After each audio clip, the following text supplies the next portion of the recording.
ಆಕಾಶವಾಣಿ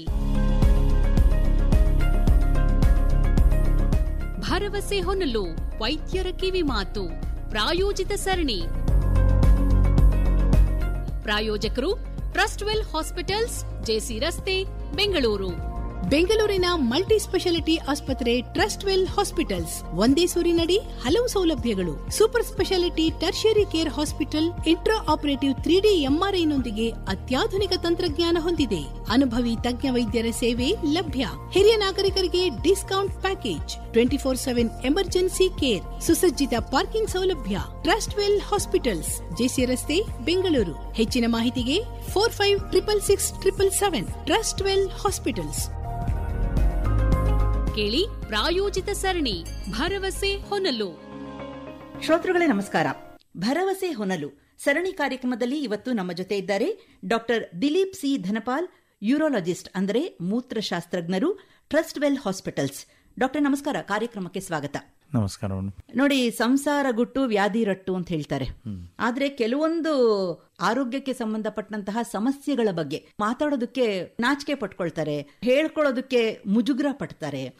ಅದನ್ನ ಹೇಳ್ಕೊಳ್ಳದೆ ಇದ್ರೆ ಅದು ವಾಸಿ ಆಗೋದೇ ಇಲ್ಲ. ಆ ಕಾಯಿಲೆ ಜೊತೆನೆ ಅವರು ಬದುಕಬೇಕಾಗತ್ತೆ. ಅಂತಹ ಒಂದು ಆರೋಗ್ಯ ಸಮಸ್ಯೆಯ ಬಗ್ಗೆ ಇವತ್ತು ನಮ್ಮ ಭರವಸೆ ಹೊನಲು ಕಾರ್ಯಕ್ರಮದಲ್ಲಿ ಮಾತಾಡೋಣ. ಒಂದಿಷ್ಟು ಭರವಸೆಯ ಮಾತುಗಳನ್ನ ನಮ್ಮ ಹೆಣ್ಣು ಮಕ್ಕಳಿಗೆ ಹೇಳ್ತೀನಿ ಅಂತ ತಾವು ಹೇಳ್ತಾ ಇದ್ರಿ. ಅನಿಯಂತ್ರಿತ ಮೂತ್ರ ವಿಸರ್ಜನೆ, ಅದರಲ್ಲೂ ಮುಖ್ಯವಾಗಿ ಹೆಣ್ಣು ಮಕ್ಕಳಲ್ಲಿ ಅಂತ ತಾವು ಹೇಳ್ತಾ ಇದ್ದೀರಾ. ಯಾಕೆ ಇದು ಪುರುಷರಲ್ಲಿ ಇರೋದಿಲ್ವೇ? ಪುರುಷನಲ್ಲಿ ಇರುತ್ತೆ, ಬಟ್ ಏನಾಗುತ್ತೆ, ಪ್ರಾಬ್ಲಮ್ ಇದ್ರೆ ಇಮಿಡಿಯೇಟ್ ಬರ್ತಾರೆ.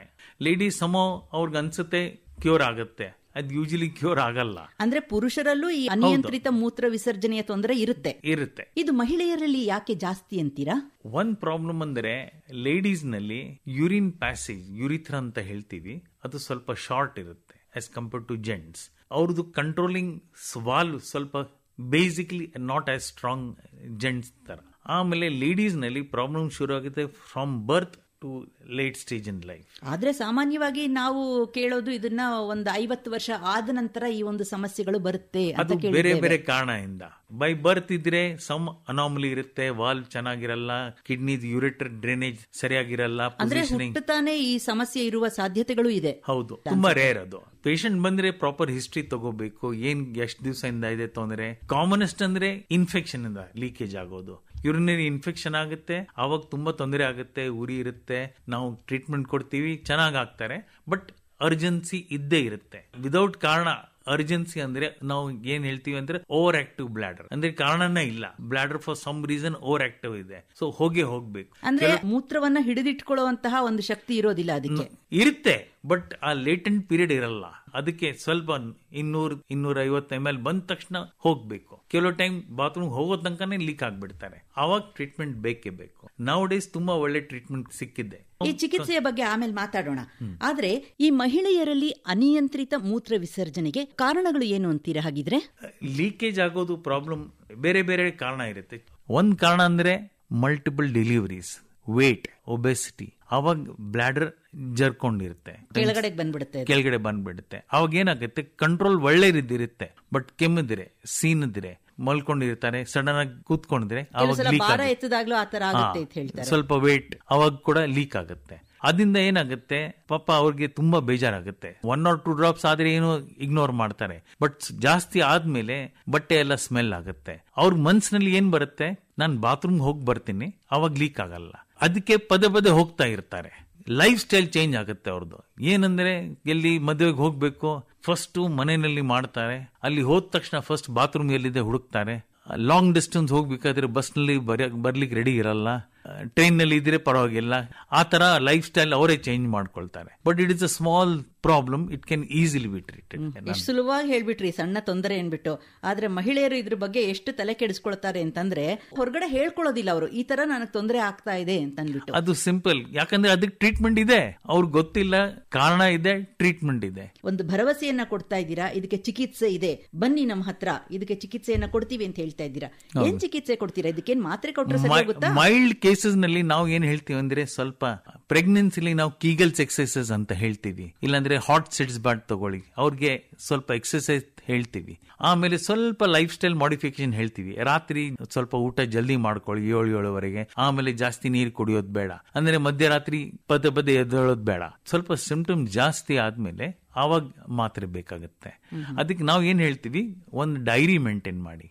6 ಗಂಟೆ ಎದ್ದೇಳ್ತಾ ಇರ್ತೀವಿ, ಅವಾಗ ಎಷ್ಟು ಮಾಡ್ತೀರಾ ಯೂರಿನ್ ನೋಡಿ, ಎಷ್ಟು ನೀರು ಕುಡಿತೀರಾ ನೋಡಿ, ಇಂಟೇಕ್ ಔಟ್ಪುಟ್ ಅಂತ. ಆಮೇಲೆ ಗೊತ್ತಾಗುತ್ತೆ ಎಷ್ಟು ಸತಿ ಹೋಗ್ತೀರಾ. ಆಮೇಲೆ ರಾತ್ರಿ ಎಷ್ಟು ಸತಿ ಡಿಸ್ಟರ್ಬೆನ್ಸ್ ಆಗುತ್ತೆ. ಯಾಕಂದ್ರೆ ಕೆಲವ್ರಿಗೆ ಪದೇ ರಾತ್ರಿ ಹೋಗ್ತಾ ಇರ್ತಾರೆ, ನೆಕ್ಸ್ಟ್ ಡೇ ಅವ್ರಿಗೂ ಸ್ಲೀಪಿನೆಸ್ ಇರ್ತಾರೆ, ಡ್ರೌಸಿ ಇರ್ತಾರೆ. ಭಯ ಎಲ್ಡರ್ಲಿ ಲೇಡೀಸ್ ನಲ್ಲಿ ನಮ್ಗೆ ಹೋಗ್ತಾರೆ, ಡ್ರೌಸಿ ಇರ್ತಾರೆ, ಬಿದ್ದು ಹೋಗ್ತಾರೆ. ಈ ಯೂರಿನ್ ಕಾರಣದಿಂದ ಫ್ರಾಕ್ಚರ್ ಏನಾಗುತ್ತೆ ಬಾತ್ರೂಮ್ ನಲ್ಲಿ, ಅದನ್ನು ನಾನು ನೋಡಿದ್ದೀನಿ. It is very important, dry ಇರಬೇಕು. ಅಂದ್ರೆ ಒಂದು ಡೈರಿ ಮೇಂಟೈನ್ ಮಾಡಿ ಅಂತ ಹೇಳ್ತಾ ಇದ್ದೀರಾ. ಎಷ್ಟು ಸಲ ನಾನು ನೀರ್ ಕುಡಿತೀನಿ, ಎಷ್ಟು ಸಲ ಮೂತ್ರ ವಿಸರ್ಜನೆಗೆ ಹೋಗ್ತೀನಿ. ಯಾಕಂದ್ರೆ ನೀರ್ ಇಸ್ ಲೈಕ್ ಅ ಡಯೂರೆಟಿಕ್. ನೀರ್ ಜಾಸ್ತಿ ಕುಡಿದ್ರೆ ಇನ್ನ ಮೂತ್ರ ಮಾಡಬೇಕು. Because water is like a diuretic, it is like Lasix tablet. ಆದ್ರೆ ನೀರನ್ನು ಕುಡಿಬೇಕು, ಇದು ಆರೋಗ್ಯಕ್ಕೆ ಒಳ್ಳೆಯದು ಮತ್ತೆ ಹೇಳ್ತಾ ಇರ್ತೀರಾ. ಯೂರಿನರಿ ಇನ್ಫೆಕ್ಷನ್ ಆದಾಗ ಇಂಪಾರ್ಟೆಂಟ್, ನೀರ್ ಕುಡಿಬೇಕು. ಬಟ್ ಕೆಲವರು ಏನಾಗುತ್ತೆ, ಜಾಸ್ತಿ ನೀರ್ ಕುಡಿತಾ ಇರ್ತಾರೆ, they over do the advice. So ಅದಕ್ಕೆ ನಮ್ಗೆ ಆವರೇಜ್ ಗೊತ್ತಾಗಬೇಕು, ಎಷ್ಟು ಇಂಟೇಕ್ ಇದೆ, ಎಷ್ಟು ಔಟ್ಪುಟ್ ಇದೆ. ಅದ್ ಗೊತ್ತಾದ್ಮೇಲೆ ಸ್ವಲ್ಪ ಹೇಳಲಿಕ್ಕಾಗತ್ತೆ. ಸ್ವಲ್ಪ ನೈಟ್ ಇಂಟೇಕ್ ಕಡಿಮೆ ಮಾಡಿ, ಡೇ ಟೈಮ್ ಜಸ್ಟ್ ಬೇಕಾದ್ರೆ ತಗೊಳ್ಳಿ, ನೈಟ್ ರಾತ್ರಿ ಇಂಟೇಕ್ ಕಡಿಮೆ ಮಾಡಿ. ಆಮೇಲೆ ಸಿಂಪಲ್ ಪೆಲ್ವಿಕ್ ಎಕ್ಸರ್ಸೈಸ್ ಇರುತ್ತೆ. ಪ್ರೆಗ್ನೆನ್ಸಿನಲ್ಲಿ ಕೈಗಲ್ಸ್ ಎಕ್ಸರ್ಸೈಸ್ ಅಂತ ಹೇಳ್ತೀವಿ. ಕಕ್ಕಸ್ ನಲ್ಲಿ ಕಾಂಟ್ರಾಕ್ಟ್ ಮಾಡಬೇಕು, ರಿಲ್ಯಾಕ್ಸ್ ಮಾಡಬೇಕು. ಕೆಲವು ಟೈಮ್ ಹೇಳ್ತೀವಿ ಬಿಸಿಲಿನಲ್ಲಿ ಕೂತ್ಕೊಂಡು ಅದು ಮಾಡಿ. ಫಿಸಿಯೋಥೆರಪಿ ಡಿಪಾರ್ಟ್ಮೆಂಟ್ ಬಂದ್ರೆ ಅಲ್ಲಿ ಸ್ವಿಂಗ್ಟರ್ ಎಕ್ಸರ್ಸೈಸ್ ಅಂತ ತೋರಿಸ್ತೀವಿ. ಕೆಲವ್ರು ಗೊತ್ತಾಗಲ್ಲ, ಹೇಳಿದ್ಮೇಲೆ ಕೂಡ ಗೊತ್ತಾಗಲ್ಲ. ಅವಾಗ ಏನ್ ಮಾಡ್ತೀವಿ, ಫೆರಡಿಕ್ ಸ್ಟಿಮ್ಯುಲೇಷನ್ ಅಂತ ಒಂದು ಮೈಲ್ಡ್ ಶಾಕ್ ಕೊಡ್ತೀವಿ ಕಕ್ಕಸ್ ಜಾಗ ತರ. ಅವಾಗ ಗೊತ್ತಾಗುತ್ತೆ. 3-4 ದಿವಸ ಹೇಳ್ತೀವಿ, ಆಮೇಲೆ ಅದೇ ತರ ಎಕ್ಸರ್ಸೈಸ್ ಮನೆಗೆ ಶುರು ಮಾಡ್ತೀವಿ. ಈ ಸಂಕುಚಿತಗೊಳಿಸೋದು ಮತ್ತೆ ಬಿಡುವಂತಹ ಒಂದು ವ್ಯಾಯಾಮವನ್ನ ಯಾವಾಗ ಮಾಡಬೇಕು, ಎಷ್ಟು ಸಲ ಮಾಡಬೇಕು? ನಾನು ಏನ್ ಹೇಳೋದಂದ್ರೆ 10 ಸತಿ ಮಾಡಿ, ಕಾಂಟ್ರಾಕ್ಟ್ ರಿಲ್ಯಾಕ್ಸ್, ಕಾಂಟ್ರಾಕ್ಟ್ ರಿಲ್ಯಾಕ್ಸ್ 10 ಸತಿ ಮಾಡಿ. Then take rest for 1 or 2 hours. Again do. ಇದು ಮಾಡೋದು ಹಾರ್ಡ್ಲಿ 2 or 3 minutes. ದಿವಸಕ್ಕೆ ಅನಿಯಂತ್ರಿತ ಮೂತ್ರ ವಿಸರ್ಜನೆಯನ್ನ ತಡಿಬಹುದಾ? ಹೌದು, ಅರ್ಲಿ ಕೇಸಸ್ ಚೆನ್ನಾಗಿ ಗುಡ್ ಟ್ರೀಟ್ಮೆಂಟ್. ಆರಂಭದಲ್ಲೇ ಈ ತರ ಒಂದು ಆಮೇಲೆ ಸ್ವಲ್ಪ ನೀರ್ ಕುಡಿಯೋದು ರಾತ್ರಿ ಕಡಿಮೆ ಮಾಡಿ. ಅಂದ್ರೆ ರಾತ್ರಿ ನೀರ್ ಕುಡಿಯೋದು ಕಡಿಮೆ ಮಾಡಬೇಕು. ಯಾಕಂದ್ರೆ ಮಧ್ಯರಾತ್ರಿ ಎದ್ದೇಳೋದು ಕಷ್ಟ ಆಗುತ್ತೆ ಅವ್ರಿಗೆ. ನಮ್ ಭಯ ಅಂದ್ರೆ ಬಾತ್ರೂಮ್ ಹೋದ್ರಿ, ಕಾಲ್ ಸ್ಲಿಪ್ ಆದಿರೋ ಸಿಂಪಲ್ ಯೂರಿನ್ ಪ್ರಾಬ್ಲಮ್ ಇಂದ ಬೇರೆ ಮೇಜರ್ ಪ್ರಾಬ್ಲಮ್ ಆಗೋದು ಬೇಡ. ಈಗ ವ್ಯಾಯಾಮ ಮಾಡಿದ್ರು ಕೂಡ ಸರಿ ಹೋಗ್ಲಿಲ್ಲ ಇದು ಅಂತಂದ್ರೆ ಮುಂದಿನ ಪರಿಹಾರ ಏನು? ಓವರ್ ಆಕ್ಟಿವ್ ಬ್ಲಾಡರ್ ಅಂದ್ರೆ ಅವಾಗ ಮಾತ್ರೆ ಇದೆ. ಇವತ್ತು ಶುರು ಮಾಡಿದ್ರೆ 3-4 ದಿವಸದಲ್ಲಿ ಇಫೆಕ್ಟ್ ಬರುತ್ತೆ. ಯೂಶಲಿ ನಾವು ಕೊಡ್ತೀವಿ ಅದು 1.5-2 ತಿಂಗಳ ತನಕ. It works very well. ಸ್ವಲ್ಪ ಅಡ್ಡ ಪರಿಣಾಮಗಳು ಏನು ಇಲ್ವೇ? ಇವಾಗ ಹೊಸ ಮಾತ್ರೆ ಬಂದಿದೆ, ಅದರಲ್ಲಿ ಸೈಡ್ ಎಫೆಕ್ಟ್ಸ್ ಇಲ್ಲ. 1 ಟ್ಯಾಬ್ಲೆಟ್ ಇಂದ 1 dryness of the mouth. Dryness of the mouth ಅಂದ್ರೆ ವಾಪಸ್ ನೀರು ಕುಡಿತಾರೆ. ಸೊ ನಾವು ಏನ್ ಹೇಳ್ತೀವಿ, ಕುಡಿಬೇಡಿ, ಜಸ್ಟ್ ಗಾರ್ಗಲ್ ಎ ಮೌತ್, ಆತರ ಹೇಳ್ತೀವಿ. ನೀರು ಕುಡಿಯೋದನ್ನ ಕಡಿಮೆ ಮಾಡಿ ಅಂತೀರಾ ನೀವು? ಹೌದು. ಇವಾಗ ಏನಾಗ್ತಾ ಇದೆ, ಲೈಫ್ ಸ್ಟೈಲ್ ನಲ್ಲಿ ಅವ್ರು ಓದಿರ್ತಾರೆ. ಇವಾಗ ಇಂಟರ್ನೆಟ್ ನಾಲೆಜ್ ತುಂಬಾ ಇದೆ. ಹರ್ಬಲ್ ಟೀ, ಗ್ರೀನ್ ಟೀ ಅದೆಲ್ಲ ಕುಡಿತಾರೆ. It is good for heart but bad for the bladder. Antioxidants ಅಂತ ಇರುತ್ತೆ, ಅದು ಬ್ಲಾಡರ್ ಸ್ಟಿಮ್ಯುಲೆಂಟ್ಸ್. ಸೌಂದರ್ಯ ವರ್ಧನೆಗೆ ಗ್ರೀನ್ ಟೀ ಕುಡೀರಿ ಅಂತ ಅಡ್ವರ್ಟೈಸ್ಮೆಂಟ್ ನೋಡ್ತಾರೆ. ಆ ಟೀ ಕುಡಿಯಕ್ ಹೋದ್ರೆ ಈ ತರಹದ ಪ್ರಾಬ್ಲಮ್ ಶುರು. ಹೌದು, ಯಾರು ಅದು ಹೇಳಲ್ಲ. ನಾವು ಸಿಂಪಲ್ ಥಿಂಗ್, ನಾವು ಖಾರ ಊಟ ಮಾಡಿದ್ರೆ ನೆಕ್ಸ್ಟ್ ಡೇ ನಮ್ಗೆ ಪದೇ ಹೋಗ್ಲಿಕ್ಕೆ ಮನ್ಸ್ ಬರುತ್ತೆ. ಯಾಕಂದ್ರೆ ಅದರಲ್ಲಿ ಸರ್ಟನ್ ಕ್ಯಾಪ್ಸಿಸೇನ್ ಅಂತ ಇರುತ್ತೆ, ಅದನ್ನು ಬ್ಲಾಡರ್ ಸ್ಟಿಮ್ಯುಲೆಂಟ್. ಅಂದ್ರೆ ಖಾರ ಊಟ ಮಾಡೋದ್ರಿಂದನೂ ಈ ಪ್ರಾಬ್ಲಮ್ ಇದೆ ಅಂತೀರಾ? ಹೌದು, ಯಾಕಂದ್ರೆ ಕ್ಯಾಪ್ಸಿಕಮ್ ಅಂತ ಹೇಳ್ತೀವಿ, ಅದನ್ನಲ್ಲಿ ಕ್ಯಾಪ್ಸಿಸೇನ್ ಅಂತ, ಅದು ಬ್ಲಾಡರ್ ನಲ್ಲಿ ಎಕ್ಸ್ಕ್ರೀಟ್ ಆಗುತ್ತೆ, ಅದು ಬ್ಲಾಡರ್ ಸ್ಟಿಮ್ಯುಲೇಟ್ ಆಗುತ್ತೆ. ಅದರಿಂದ ಪದೇ ಹೋಗ್ಬೇಕು. ಅಂದ್ರೆ ಆಹಾರದಿಂದ ಕೂಡ ಈ ಅನಿಯಂತ್ರಿತ ಮೂತ್ರ ವಿಸರ್ಜನೆಯ ಸಮಸ್ಯೆ ಉಂಟಾಗುತ್ತೆ ಅಂತೀರಾ? ಬೇರೆ ಏನೆಲ್ಲ ಕಾರಣಗಳನ್ನ ತಾವು ಹೇಳ್ತೀರಾ? ಲೇಡೀಸ್ ನಲ್ಲಿ ಯೂರಿನರಿ ಪ್ಯಾಸೇಜ್ ಶಾರ್ಟ್ ಇರುತ್ತೆ, in close association with the vagina. ಹಿಂದ್ಗಡೆ ರೆಕ್ಟಮ್ ಇರುತ್ತೆ, it is open to the atmosphere. Urine passage ಅಷ್ಟು ಓಪನ್ ಇರಲ್ಲ, ಅದು ಸ್ಟರೈಲ್ ಇರುತ್ತೆ. ಲೇಡೀಸ್ ಪ್ಯಾಸೇಜ್ ಶಾರ್ಟ್ ಇಂದ ಅವ್ರದೇ ಬ್ಯಾಕ್ಟೀರಿಯಾ ಈಸಿಲಿ ಹೋಗುತ್ತೆ. After once they become sexually active, ಅದು ಅವ್ರದೇ ಬ್ಯಾಕ್ಟೀರಿಯಾ. ಪಾರ್ಟ್ನರ್ಲಿ ಇನ್ಫೆಕ್ಷನ್ ಇರಲ್ಲ, but the act causes the infection. Repeated ಆಗ್ತಾ ಇದ್ರೆ ಅವ್ರಿಗೆ we teach them certain antibiotics you to take. 1 single dose tablet ತಗೋಬೇಕು. ಎಸ್ಪೆಷಲಿ ಇಮಿಡಿಯೇಟ್ ಮ್ಯಾರಿಡ್ ಲೇಡೀಸ್ಗೆ ಹೇಳ್ತೀವಿ, ಒಂದೇ ಟ್ಯಾಬ್ಲೆಟ್ ತಗೊಳ್ಳಿ, ಅವ್ರದ್ದು ಲೋಕಲ್ ಇಮ್ಯುನಿಟಿ ಇಂಪ್ರೂವ್ ಆಗುತ್ತೆ, ಪ್ರಾಬ್ಲಮ್ ಕಡಿಮೆ ಆಗುತ್ತೆ. ಸೆಕೆಂಡ್ ಅಂದ್ರೆ once child bearing starts, quality delivery ಹೆಂಗಿರುತ್ತೆ. ಈ ಕಾಲದಲ್ಲಿ ಏನಾಗುತ್ತೆ, ನಾರ್ಮಲ್ ಡೆಲಿವರಿನಲ್ಲಿ ಸ್ವಲ್ಪ ಬೇಬೀಸ್ ತುಂಬಾ ಜಾಸ್ತಿ ಹೆಲ್ದಿ ಇದ್ರೆ big size babies normal delivery ಸ್ವಲ್ಪ ಕಷ್ಟ ಆಗುತ್ತೆ, especially if the mother is slightly short built. Prolong delivery ಆದ್ರೆ ಅವಾಗ ಕೂಡ ಬ್ಲಾಡರ್ ಡಿಸೆಂಡ್ ಆಗೋ ಚಾನ್ಸ್ ಇದೆ. ಬ್ಲಾಡರ್ ಲಿಗಮೆಂಟ್ ಸಪೋರ್ಟ್ ಎಲ್ಲ ಇರುತ್ತೆ, ಟೇರ್ ಆಗುತ್ತೆ. ಕೆಲವರಿಗೆ ಮಲ್ಟಿಪಲ್ ಡೆಲಿವರೀಸ್ ಇದೆ, ಬ್ಲಾಡರ್ ಕೆಳಗಡೆ ಜರ್ಕೊಂಡಿರುತ್ತೆ, ಕೆಲವರಿಗೆ ರೆಕ್ಟಮ್ ಕೂಡ ಆಚೆ ಬರುತ್ತೆ, ಯೂಟ್ರಸ್ ಕೆಳಗಡೆ ಜರ್ಕೊಂಡಿರುತ್ತೆ. ಇದೆಲ್ಲ ಮಾತ್ರೆಯಿಂದ ಕಷ್ಟ ಆಗುತ್ತೆ, ಯಾಕಂದ್ರೆ ಹೋಲ್ ಅನಾಟಮಿ ಡಿಸ್ಟರ್ಬ್ ಆಗಿದೆ. So now days simple operations are available. Day care surgery ಅಂತ ಬೆಳಿಗ್ಗೆ ಅಡ್ಮಿಟ್ ಆಗಿ ಇಷ್ಟೆಷ್ಟು ಅನಸ್ತೀಸಿಯಾ ಕೊಡ್ತೀವಿ, ಆ ಟೇಪ್ ತರ ಇರುತ್ತೆ, ಹಾಕ್ತಿವಿ, ಅವ್ರ ಜ್ಞಾನ ಇರುತ್ತೆ, ಇಷ್ಟೆಷ್ಟು ಅನಸ್ತೀಸಿಯಾ ಇರುತ್ತೆ, ಆಮೇಲೆ ಕೆಮ್ಲಿಕ್ಕೆ ಹೇಳ್ತೀವಿ, ಅವಾಗ ಒಂದು ಡ್ರಾಪ್ ಲೀಕ್ ಆಗಲ್ಲ, ಸಾಯಂಕಾಲ ಮನೆಗೆ ಹೋಗ್ಬೋದು. ಇಷ್ಟು ಸಿಂಪಲ್ ಆಗಿದೆ. ಅಫ್ಕೋರ್ಸ್ ಕಾಂಪ್ಲೆಕ್ಸ್ ಕೇಸಸ್ ನಲ್ಲಿ ಜಾಸ್ತಿ ಬೇಕಾಗುತ್ತೆ ಸರ್ಜರಿ ಮಾಡ್ಲಿಕ್ಕೆ. ಅಂದ್ರೆ ಈ ಶಸ್ತ್ರಚಿಕಿತ್ಸೆಯ ಮೂಲಕ ಕೂಡ ಈ ಅನಿಯಂತ್ರಿತ ಮೂತ್ರ ವಿಸರ್ಜನೆಯನ್ನ ತಡೆಯಬಹುದು ಅಂತ ಹೇಳ್ತೀರಾ? ಶಸ್ತ್ರಚಿಕಿತ್ಸೆ ಸುಲಭವಾದದ್ದು, ಗಾಬರಿ ಪಟ್ಕೊಳ್ಳೋಂಥದ್ದು ಏನಿಲ್ಲ ಅಂತಾನೆ ಹೇಳ್ತೀರಾ? ಹೌದು. ನಮ್ಮ ಮಹಿಳೆಯರಿಗೆ ಒಂದು ಕಿವಿ ಮಾತನ್ನ ಹೇಳಬೇಕು ಅಂತಂದ್ರೆ, ಈ ಅನಿಯಂತ್ರಿತ ಮೂತ್ರ ವಿಸರ್ಜನೆಯನ್ನ ತಡೆಯೋದಕ್ಕೆ ಹೇಗೆಲ್ಲ ಅವರ ತಮ್ಮ ಜೀವನ ಶೈಲಿಯನ್ನ ಇಟ್ಕೋಬೇಕಾಗುತ್ತೆ? ಒಂದಂದ್ರೆ ಪ್ರಾಬ್ಲಮ್ ಇದ್ರೆ ಓಕೆ, ಒಂದ್ ವಾರ ತಡ್ಕೊಳಕ್ ಆಗ್ಲಿಲ್ಲ ಅಂದ್ರೆ better consult doctor, urologist especially. ಯಾಕಂದ್ರೆ ಬೇರೆ ಬೇರೆ ಕಾರಣ ಇರುತ್ತೆ, ಒಂದೇ ಕಾರಣ ಇರಲ್ಲ. ಈ ವಯಸ್ಸಾದ್ಮೇಲೆ ಕೂಡ ಬೇರೆ ಕಾಯಿಲೆ ಬರುತ್ತೆ, ಡಯಾಬಿಟಿಸ್ ಇರುತ್ತೆ, ಹೈಪರ್ ಟೆನ್ಷನ್, ಕೆಲವರು 5-6 ಕಾಯಿಲೆ ಇರುತ್ತೆ, ಎಲ್ಲರಿಗೂ ಟ್ರೀಟ್ಮೆಂಟ್ ತಗೊಳ್ತಾ ಇರ್ತಾರೆ. ಮಲ್ಟಿಪಲ್ ಮಾತ್ರೆಯಿಂದ ನಾವು ಮಾತ್ರೆ ಕೊಟ್ರೆ ಇನ್ನೂ ಕಾಂಪ್ಲೆಕ್ಸ್ ಸಿಚುವೇಶನ್ ಆಗುತ್ತೆ. ಅವ್ರ ಜೊತೆ ಕೂತ್ಕೋಬೇಕು, ಎಕ್ಸ್ಪ್ಲೇನ್ ಮಾಡ್ಬೇಕು, ಈ ಮಾತ್ರೆ ರಾತ್ರಿ ತಗೊಳ್ಳೋದು ಬೇಡ, ಬೆಳಗ್ಗೆನೆ ತಗೊಳ್ಳಿ, ಇಫೆಕ್ಟ್ ಚೆನ್ನಾಗಿರುತ್ತೆ. ರಾತ್ರಿ ತಗೊಂಡ್ರೆ ಪದೇ ಪದೇ ಹೋಗ್ಬೇಕಾಗುತ್ತೆ. ನಮ್ದು ಮೀರಾ ಬೇಗನ್ ಒಂದು ಟ್ಯಾಬ್ಲೆಟ್ ಹೇಳ್ತೀವಿ, ಅದು 22 hours ಎಫೆಕ್ಟ್, 1 ಟ್ಯಾಬ್ಲೆಟ್ ಇಡಿ ಅಷ್ಟೇ. ಸೊ 3 weeks 4 weeks 2 months ತಗೊಂಡ್ರೆ ಚೆನ್ನಾಗುತ್ತೆ. ಆದ್ರೆ ಅದನ್ನ ವೈದ್ಯರ ಸಲಹೆಯ ಮೇರೆಗೆ ತೆಗೆದುಕೊಳ್ಳಬೇಕು. ಹೌದೌದು. ಬೇರೆ ಏನು ಹೇಳ್ತೀರಾ? ನೀವು ಕೇಳಿರ್ಬೇಕು, ಪ್ಲಾಸ್ಟಿಕ್ ಸರ್ಜನ್ ಬೋಟಾಕ್ಸ್ ಟ್ರೀಟ್ಮೆಂಟ್ ಅಂತ ರಿಂಕಲ್ಸ್ ಯೂಸ್ ಮಾಡ್ತಾರೆ. ಸೇಮ್ ಬೋಟಾಕ್ಸ್ ಬ್ಲಾಡರ್ ನಲ್ಲಿ ಇಂಜೆಕ್ಟ್ ಮಾಡ್ತೀವಿ. ಅದು ಮಾಡಿದ್ರೆ ಕೂಡ without surgery, it is of course endoscopic ಮಾಡ್ತೀವಿ, ಚೆನ್ನಾಗ್ ಆಗ್ತಾರೆ. ಅದೆಲ್ಲ ಮಾಡ್ಲಿಕ್ಕೆ ಬಿಫೋರ್ ದಟ್ ಅದು ಕನ್ಫರ್ಮ್ ಮಾಡಬೇಕು, ಇನ್ಫೆಕ್ಷನ್ ಇಲ್ಲ, ಅದೆಲ್ಲ ಮಾಹಿತಿ ಇರಬೇಕು, ಆಮೇಲೆ ಕೊಡ್ತೀವಿ. ಅದು they give 1 year relief, 2.5 years relief ಚೆನ್ನಾಗಿ ಸಿಗುತ್ತೆ. ಆನಂತರ ವಾಪಸ್ ಬಂದ್ರೆ ಸೆಕೆಂಡ್ ಟೈಮ್ ಕೊಡಬಹುದು. ಹಾಗಾದ್ರೆ ಎಷ್ಟು ಸಲ ಮಾಡಿಸ್ಕೋಬೇಕು ಜೀವನದಲ್ಲಿ? ಪರ್ಮನೆಂಟ್ ಸೊಲ್ಯೂಷನ್ ಅಂತ ಇಲ್ವೇ ಇದಕ್ಕೆ? ಮೇಡಮ್, ಓವರ್ ಆಕ್ಟಿವ್ ಬ್ಲಾಡರ್ಗೆ ಯೂಶಲಿ ಚೆನ್ನಾಗ್ ಆಗ್ತಾರೆ. 100 ಕೇಸ್ನಲ್ಲಿ 1-2 ಕೇಸ್ ಇರುತ್ತೆ, they have to come for second treatment, some time third treatment ಕೂಡ ಬರ್ತಾರೆ. ಹಾಗಾದ್ರೆ ಈ ಶಸ್ತ್ರಚಿಕಿತ್ಸೆಗೆ ಏನ್ ಖರ್ಚು ಬೀಳುತ್ತೆ ಅದನ್ನು ಕೂಡ ನಾವು ನೋಡ್ಬೇಕಲ್ವೇ?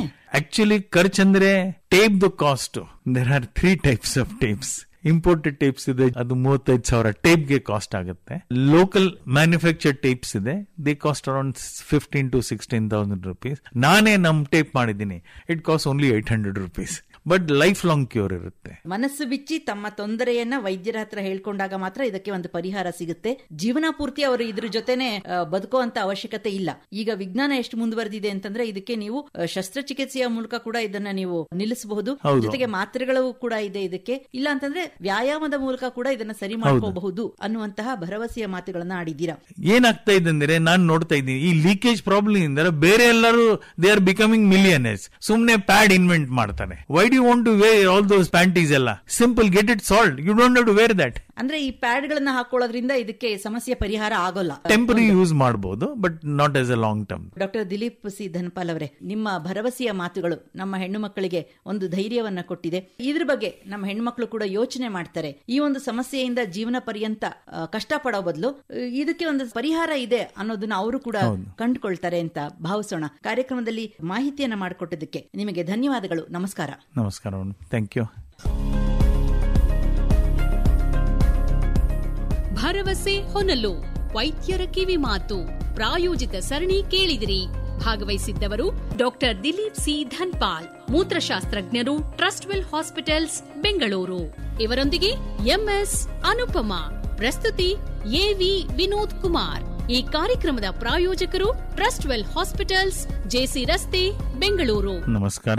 ನಾನು doctor Dilip Dhanpal, senior urologist, Trustwell hospital.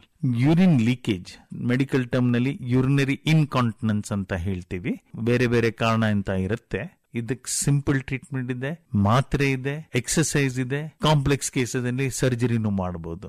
Definite contact ಮಾಡಿ 80955999998.